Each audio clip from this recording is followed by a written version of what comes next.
Hello and welcome. This is the news on NCA International. I am Lami Ali. First, the headlines.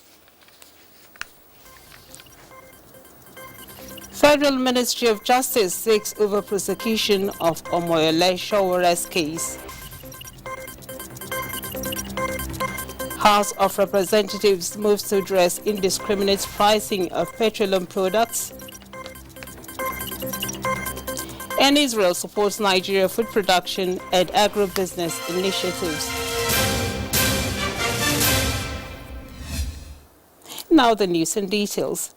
President Muhammadu Buhari is back in Abuja after a highly successful outing at the inaugural meeting of the ASEAN Forum in Egypt on Sustainable Peace and Development in Africa. State House correspondent Adam Musumbu reports that the president was accompanied to the forum by the governors of Adamawa, Edo and Yobe states.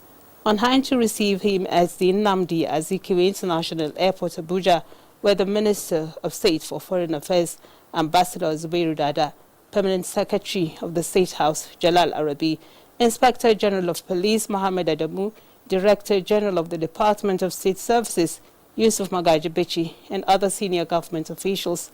The Special Advisor to the President on Media and Publicity, Femi Adesina, described the second visit by the President to the Arab Republic of Egypt as a worthwhile undertaking.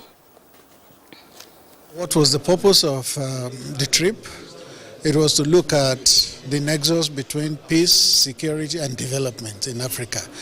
In fact, the theme of the summit was the Africa we want. Some African leaders came together to paint a picture of the continent as they will want it by 2063, which is an African Union target. And one of the things they've said is that the guns must stop booming. Africa must stop fighting, whether inter or intra-country. The guns must stop booming. And when the guns stop booming, there must be rebuilding of destroyed infrastructure. Everything that had been devastated must be rebuilt. Africa must be rebuilt. And then there must be integration. Roads must be built, rail lines must be built between the countries. In fact, Nigeria is kicking off the process by granting visa at point of entry from January 2020.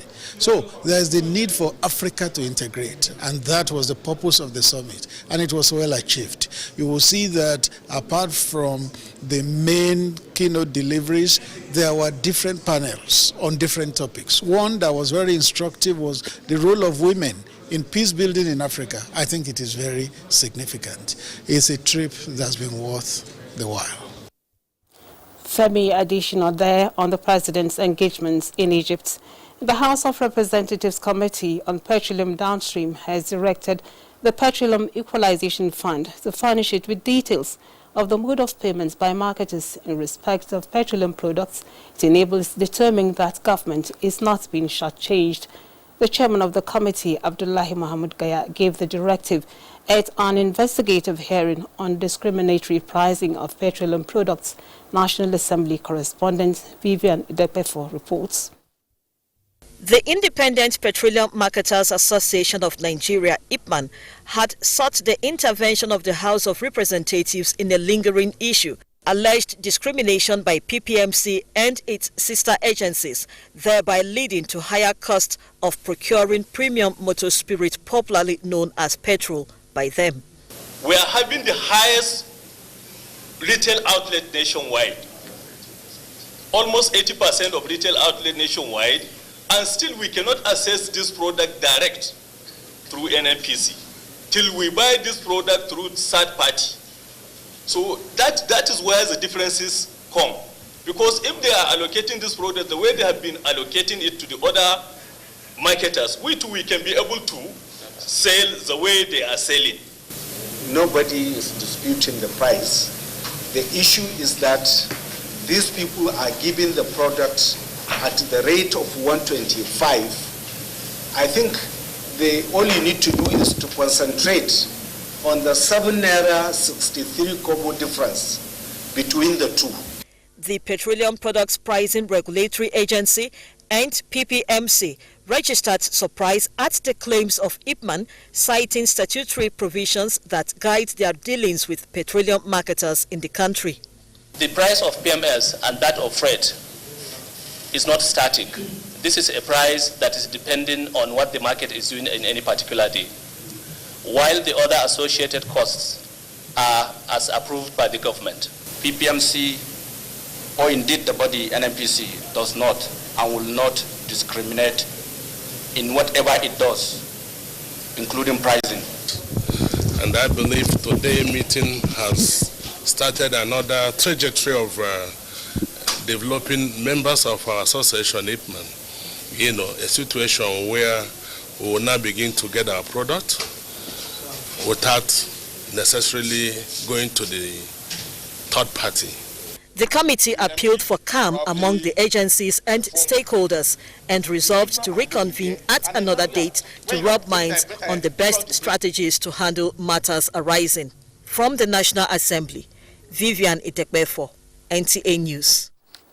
The acting managing director of Niger Delta Development Commission, Mrs. Joy Nuni, has, during a session with the House of Representatives Committee on NDDC to defend the Commission's budgetary spending, informed the lawmakers that all emergency contracts awarded will be suspended. The acting MD said that the decision to suspend the contracts was because most were awarded without adhering to due process, and this goes against federal government's reform agenda. Chairman House Committee on NDDC Olubumi Ojo said the infractions in the commission have denied people of the Niger Delta needed development.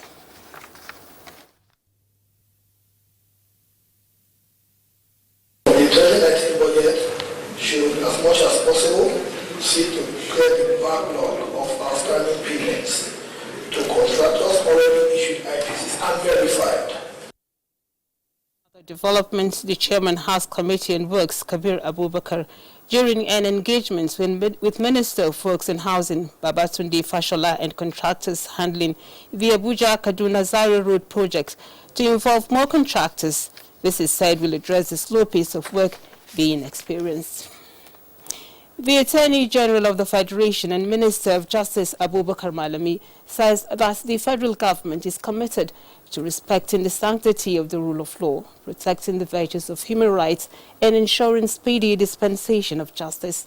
As part of deliberate efforts to probe emerging issues on the recent imbroglio related to Omoyele Showore's case and for speedy dispensation of justice, the Attorney General and Minister of Justice has requested that the case file in respect of charges pending before the Federal High Court Abuja be forwarded to his office.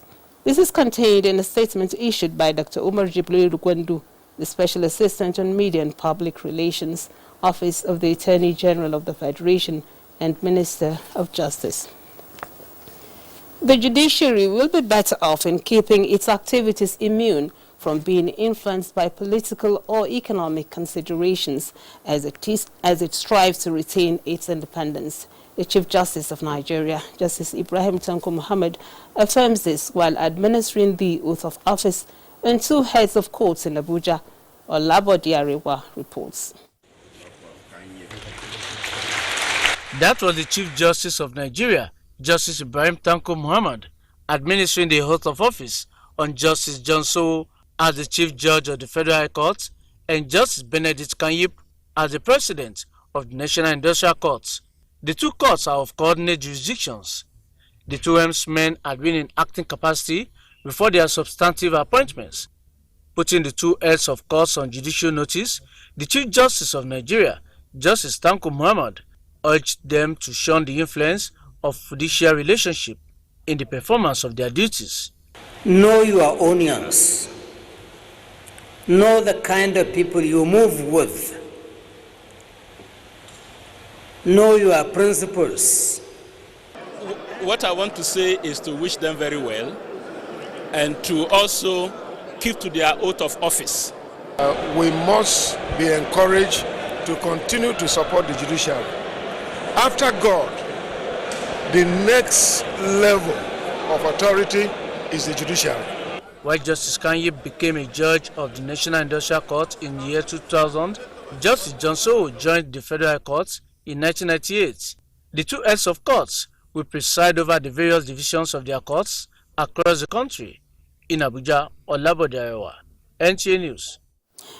And still on judiciary, the election petitions and appeals tribunals on the 2019 general elections received a total of 805 petitions filed across 16 divisions of the Court of Appeal, all of which were successfully disposed of. President of the Court, Justice Zainab Bulkachua, who announced this at the opening of the annual Justices Conference of the Court, described it as an indication of confidence the citizens have on the judiciary as the last hope of the common man. Judiciary correspondent Vera Chimuba reports that Chief Justice of Nigeria, Ibrahim Tanko Muhammad, called for collaboration and commitment to service among justices of the court to strengthen justice delivery.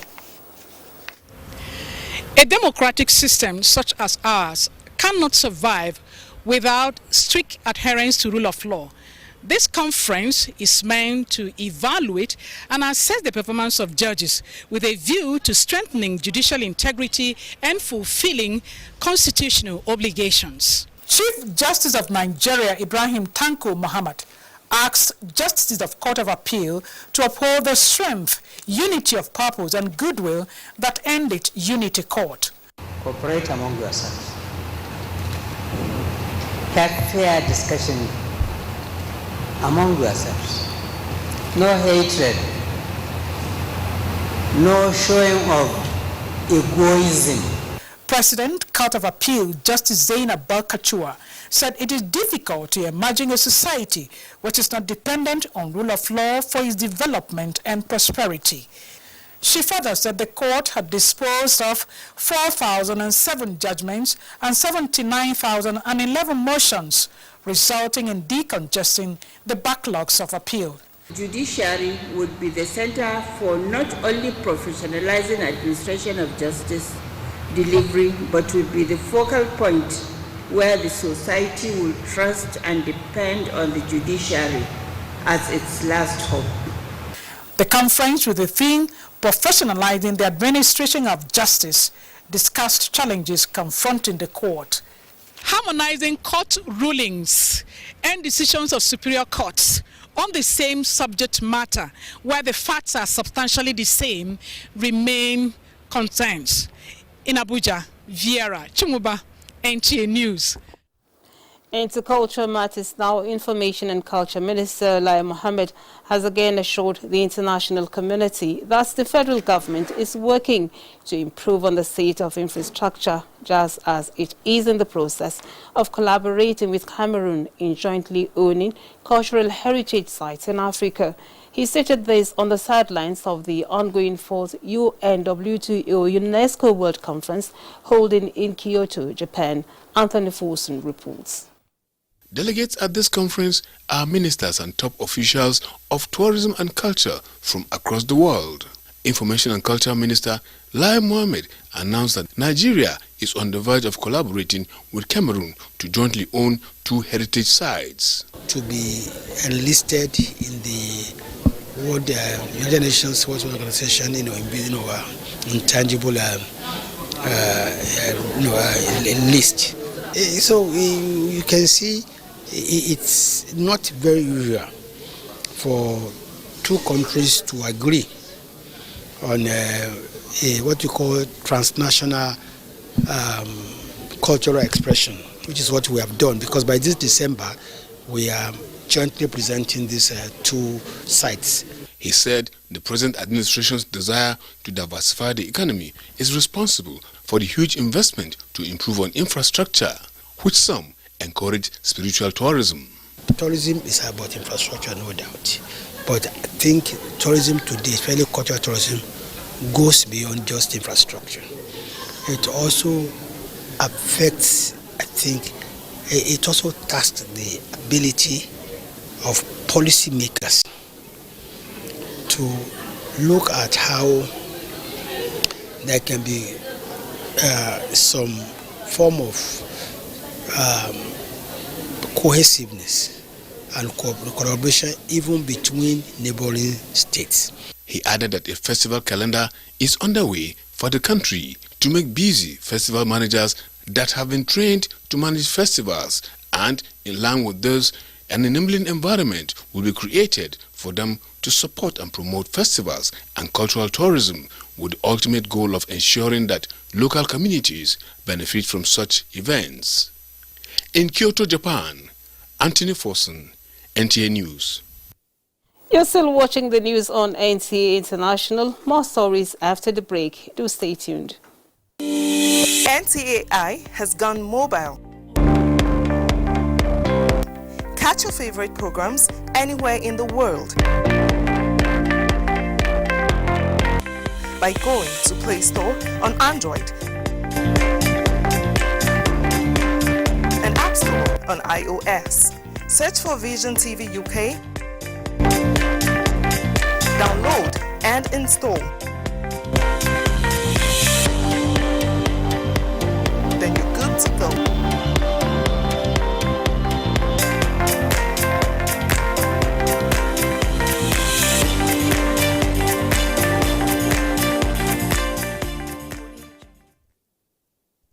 Thank you for joining us again. Governments at all levels must take advantage of the country's cultural heritage and ensure it's better packaged to serve as a tourist attraction that will contribute more to the nation's gross domestic product through foreign exchange earnings. King Jaja of Opobo V said this when he visited the corporate headquarters of the Nigerian Television Authority on an advocacy visit. Adebola Brooklyn Sunday has the story.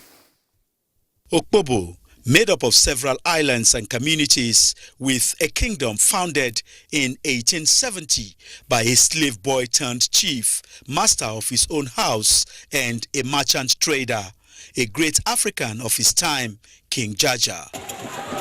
The kingdom is known for its rich cultural heritage, as the people take advantage of the large water body around it for various festivals. The Amanayabo and natural ruler of the kingdom and chairman, River State Council of Traditional Rulers, King Dandusin Douglas Jaja, King Jaja of Opobo the Fifth, is in NTA for the projection of the ancient heritage of the kingdom and that of River State communities, with the indigenes based in Abuja, as they celebrate the 2019 Cultural Festival.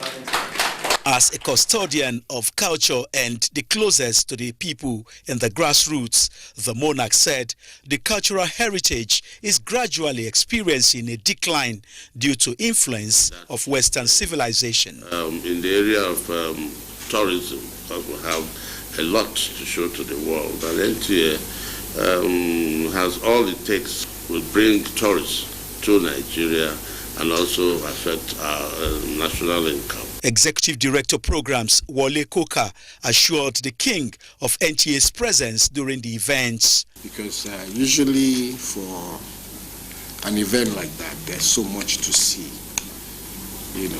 and Nigeria has a large cultural heritage that we need to showcase. NTA's promotion of culture and unity of Nigerians also got a commendation. Opobo traditional stool is among those in Nigeria instituted by the British monarchy.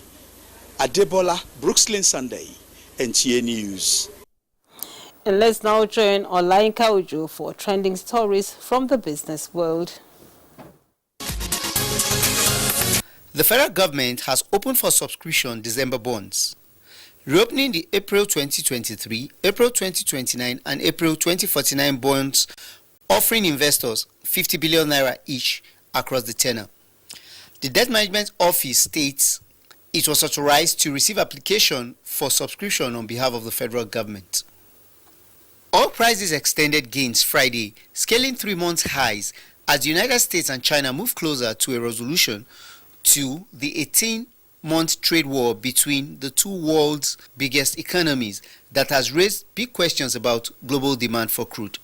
Brent crude futures climbed 48 cents to $64.68 a barrel, its highest since September 23, 2019, while West Texas Intermediate was up 36 cents to $59.54 a barrel, the highest since September 16, 2019.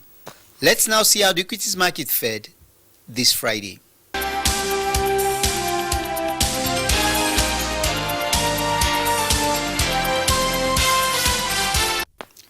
Olainka Ojo for Business News. The Nigeria Immigration Service has made clarifications regarding visa on arrival at the point of entry for holders of passports of African countries. A statement by the service's public relations officer, Sunday James, indicates that the visa on arrival at the point of entry with effect from January 2020 was introduced to accelerate African integration. Nigeria took the strategic decision to break barriers that hinder free movement of people within the continent.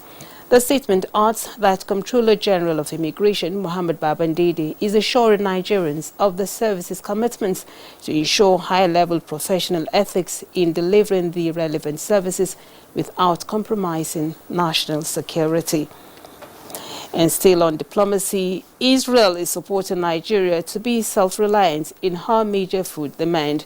The support is in the areas of technical know-how, farm management and agribusiness. Musa Babali reports. Low rainfall annually. However, the land of Israel has continued to research and adapt new technology to improve the country's food production without depending on importation. Israeli experience, knowing that water has been a problem, the arable land, the land is not very fertile, it didn't just come overnight. It came from high-tech endurance, high-tech research. Nigeria is therefore looking up to Israel for ideas and transfer of technology that will enhance farmers' output, especially in the northern part of the country that has similar climate condition with that of Israel.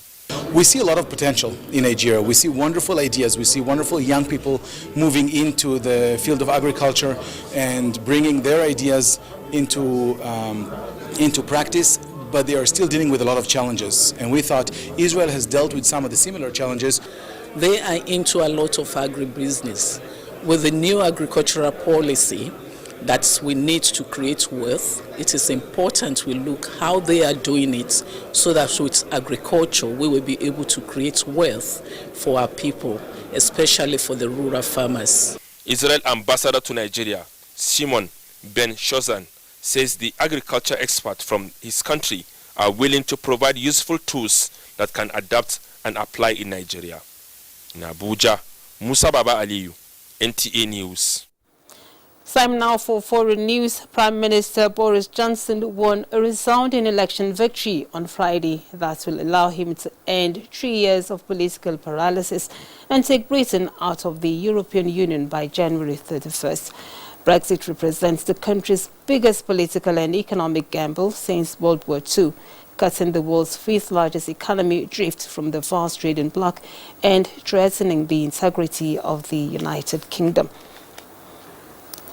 And President Muhammadu Buhari congratulates Prime Minister Boris Johnson on his resounding election victory in the United Kingdom general election.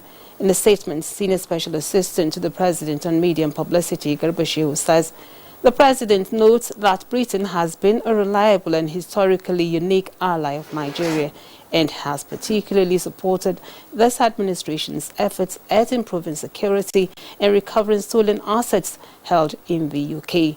President Buhari looks forward to continue working with the Prime Minister to forge a stronger Nigeria-UK relationship, especially in the area of trade and economic partnership, which greatly benefits the citizens of both countries. The President wishes Prime Minister Johnson the best of luck as he navigates the people of Britain through the decisive period of leaving the European Union. Time now for sports.